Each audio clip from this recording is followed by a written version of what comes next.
नमस्कार प्यारे बच्चों, आप सभी का स्वागत करते हैं कमाल की पाठशाला के एक और नई वीडियो के अंदर। हम कर रहे थे जवाहर नवोदय विद्यालय 2020 का सोल्ड पेपर। तो ये है भाग नंबर हमारे पास 6। इसके अंदर क्या कहता है कि आपको 21 से 24 प्रश्न दिए गए हैं और उसके अंदर जो है त्रिभुज की आकृति, वर्ग की आकृति और वृत्त के एक भाग को बाईं ओर दर्शाया गया है। यानी कि आप पहले अगर क्वेश्चन की बात करें तो देखिए आपको एक आकृति दर्शाई गई है। ये हो सकता है कि त्रिभुज हो, वर्ग हो या वृत्त हो। तो इसको देखते ही हमें पता चलता है कि या तो ये वृत्त हो सकती है या ये हो सकता है, या तो ये हमारे पास वर्ग हो सकता है या ये हो सकता है त्रिभुज, यानी कि वृत्त के समान इसकी आकृति नहीं है। दूसरी चीज़ ये कहता है कि दाईं और दूसरे भाग को उत्तर दर्शाए गए हैं। यानी कि हमारे पास A B C D 4 option दिए गए हैं और इनमें से कौन सा ऐसा भाग है जिसको जोड़ने पर ये त्रिभुज बनता है, वर्ग बनता है या वृत्त बनता है, ये आकृति हमें आपने देखनी है। तो सबसे पहले हम क्या करते हैं कि सबसे पहले आप देखिए क्वेश्चन नंबर 21 को। तो 21 नंबर जो क्वेश्चन है वो हमसे सबसे पहले कहता है कि हमें एक आकृति दी गई है जो कि प्रश्न चित्र हमारे पास दिया गया, उत्तर चित्र हमें मिलान करना है। तो सबसे पहले अगर बात करें तो त्रिभुज की, तो इसके लिए हमारे पास केवल एक रेखा होनी चाहिए थी। अगर इस रेखा को हम ऐसे मिला लेते हैं तो इससे प्राप्त होती है। तो सबसे पहले देखिए हमारे पास कुछ इस प्रकार का जो हमारे पास है चित्र दिया गया है इसका, यानी कि कुछ इस प्रकार का जो हमारे पास है चित्र है। ठीक है, अगर हम वृत्त की बात करते हैं तो अगर इसको रेखा को हम मिला देते हैं इस प्रकार से, यानी कि इस प्रकार से मिला देते हैं तो ये एक वृत्त बन जाता है। और वृत्त बनाने के लिए हमारे पास इस प्रकार की जो है आकृति होनी चाहिए। तो आप प्रत्येक में देखोगे तो हमारे पास इस प्रकार की आकृति नहीं है। तो आकृति को प्राप्त करने के लिए हम क्या करेंगे कि ये हो सकता है कि हमारे पास त्रिभुज तो नहीं है, ये हो सकता है कि वर्ग हो। तो सबसे पहले हमने क्या कहा कि वर्ग की आकृति के लिए क्या कह सकते हैं कि इसको हम इस प्रकार से, हमारे पास ये आकृति मौजूद है, इसको हम मिला दें अन्य रेखाओं से, तो ये हमारे पास एक वर्ग की आकृति बन गई। वर्ग की आकृति को बनाने के लिए हमें पास किस आकृति की आवश्यकता पड़ी? हमें इस आकृति की आवश्यकता पड़ी। यानी कि आप देख सकते हो इसको पूर्णतः वर्ग बनाने के लिए हमारे पास एक नई आकृति जो है वो इस आकृति की ज़रूरत पड़ी, जो कौन सी ऑप्शन के अंदर है। तो सबसे पहले अगर हम ए ऑप्शन को देखें तो इसके अंदर इसको जोड़ने पर ये आकृति पूर्ण नहीं होती, यानी कि ये जो है वो उल्टी दिशा के अंदर है। बी ऑप्शन जो है वो पूरा का पूरा इसके अंदर अगर हम इसको जोड़ दें तो पूरी तरीके से फिट बैठता है, यानी कि इसका आंसर नंबर जो है वो बी हो जाएगा, अन्य आकृतियाँ नहीं होगी। दूसरा तरीका ये है कि हम इस आकृति को इसके ऊपर रख के देखें क्या ये कोई वर्त बनता है, वर्ग बनता है या वृत्त बनता है। अगर ऐसा कुछ बनता है तो हमारे पास आंसर हो जाएगा। यानी कि पहला रख के देखें, उसके बाद में हमने दूसरा रख के देखें तो पूर्णतः एक वर्ग का आकृति बनती है। तो ये तरीका है कि हम इन आकृतियों को इसके अंदर रख के देखें और प्राप्त कौन सा चित्र प्राप्त होता है वह देखें। अब अगर हम क्वेश्चन नंबर 22 की बात करें तो उसके अंदर भी हमारे पास एक आकृति प्राप्त होती है। तो सबसे पहले हमारे पास जो आकृति है वो कौन सी हो सकती है? तो ये हो सकती है एक वर्ग की आकृति, क्योंकि आप देखोगे इसकी जो 4 कोने हैं यानी कि ये गोलाकार आकृति नहीं है, यानी कि वृत्त भी नहीं हो सकती।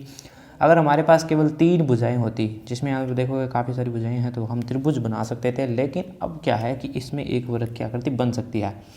अब हम सबसे पहले क्या काम करेंगे, इसमें वर्ग की आकृति बना ली।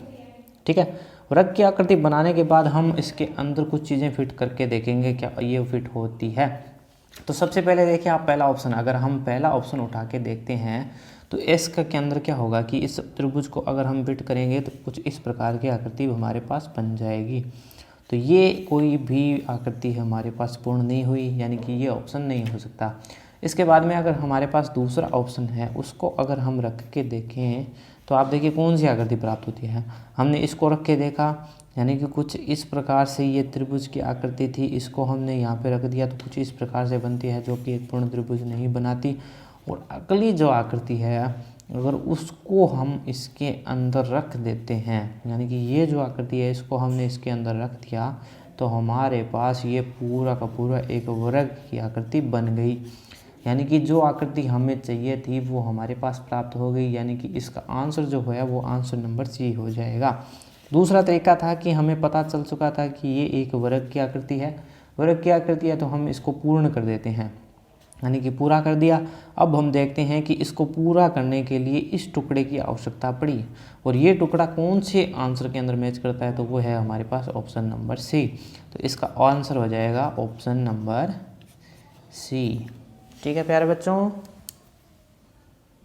अब हमारे पास एक 23वां क्वेश्चन है, जिसको देखने पे हमें पता चलता है कि यहाँ पर एक हमारे पास त्रिभुज की आकृति बनेगी, और त्रिभुज की आकृति में कौन सा ऐसा भाग जोड़ेंगे जिससे कि यह त्रिभुज की जो आकृति है वो पूर्ण तरीके से त्रिभुज की आकृति बन जाए। तो सबसे पहले देखिए हमारे पास कुछ इस प्रकार की आकृति है, यानी कि मैं इसको बनाने की कोशिश करता हूँ। कुछ इस प्रकार की हमारे पास ये आकृति है। अगर मैं इसको पूर्ण त्रिभुज करना चाहूँगा तो क्या करूँगा, मैं इसको यहाँ से इसको ऐसे मिला दूँगा। तो इसको ऐसे मिलाने पर अगर हमारे पास कुछ इस प्रकार की आकृति जो है अगर हमारे पास मौजूद है तो वह इसका आंसर हो जाएगा। पहला तरीका तो ये है कि हम इसको एक पूर्ण त्रिभुज बना के देखें और देखें कि इसके जो पूरा त्रिभुज करने पर हमारे पास किस प्रकार की आकृति जो है हमारे पास प्राप्त होती है।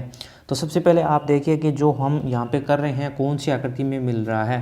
दूसरा तरीका है कि हम यहाँ से पूरे भाग को उठा के रख के देखें क्या उसके अंदर फिट होता है या नहीं होता। तो ये तो हमने एक आकृति निकाल दी, और ये आकृति जो है कौन से आंसर में मिलती है ये भी देखेंगे।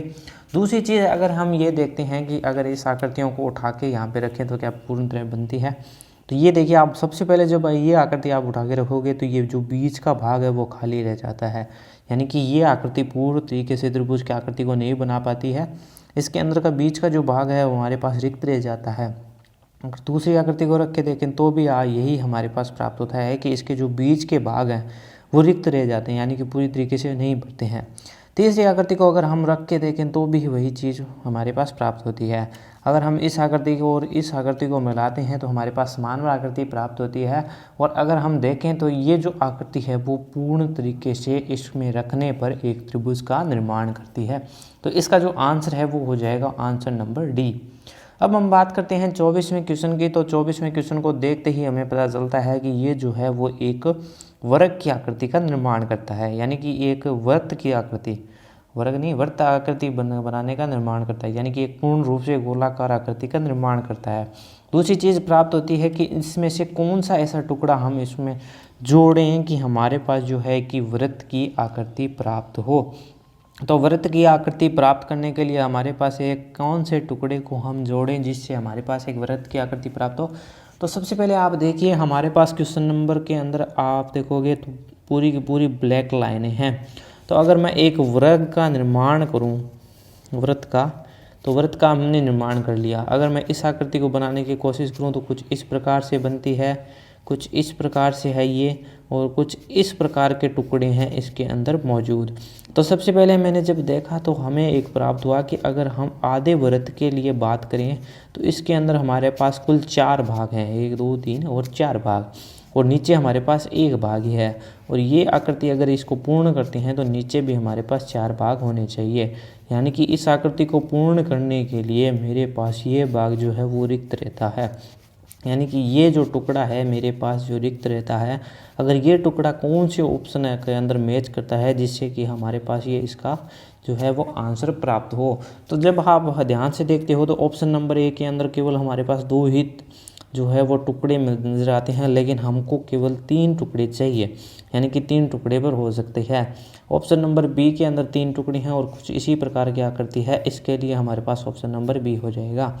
ऑप्शन नंबर सी के अंदर भी 2 टुकड़े हैं, लेकिन आप देखोगे इसके जो बाहरी भाग हैं जो कि है ब्लैक लिप्त है, यानी कि जो काले काले किए हुए हैं। लेकिन ऑप्शन नंबर डी भी इसी प्रकार है, लेकिन उसके अंदर हमारे पास केवल 2 त्रिभुज हैं, यानी कि ऑप्शन नंबर बी इसका आंसर हो जाएगा।